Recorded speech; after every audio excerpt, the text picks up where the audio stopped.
மலைப்பொழிவில் இயேசு மக்கள் கூட்டத்தை கண்டு மலை மீது ஏறி அமர அவருடைய சீடர் அவர் அருகே வந்தனர்.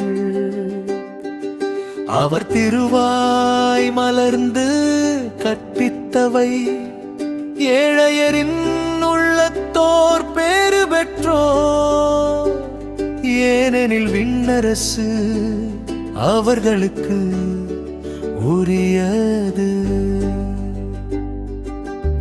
துயருவோர் பேறு பெற்றோர், ஏனெனில் அவர்கள் ஆறுதல் பெறுவர். கனிவுடையோர் பேருதற்றோர்,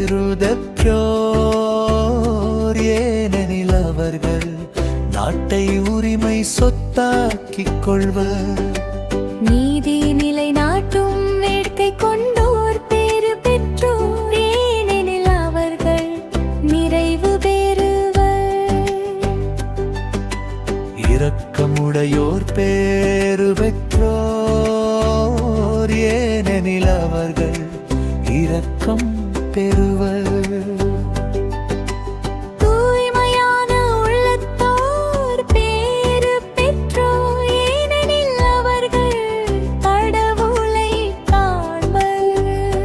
அமைதி ஏற்படுத்துவோர் பேறு பெற்றோர், ஏனெனில் அவர்கள் கடவுளின் மக்கள் என அழைக்கப்படுவர்.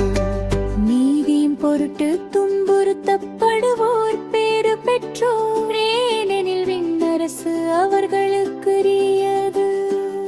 என் பொருட்டு மக்கள் உங்களை இகழ்ந்து துன்புறுத்தி உங்களை பற்றி இல்லாதவை பொல்லாதவை எல்லாம் சொல்லும் பியாது நீங்கள் பேறு பெற்றவர்களே.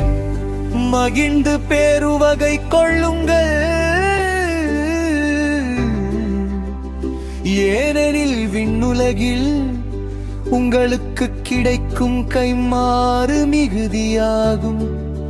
இவ்வாறே உங்களுக்கு முன்னிருந்த இறைவாக்கினர்களையும் அவர்கள் துன்புறுத்தினார்கள்.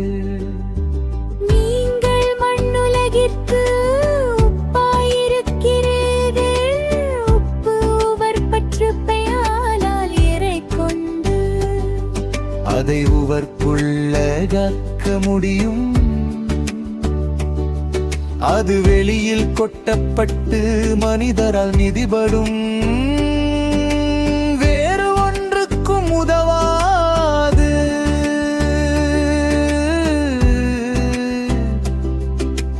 நீங்கள் உலகிற்கு ஒளியாயிருக்கிறீர்கள்.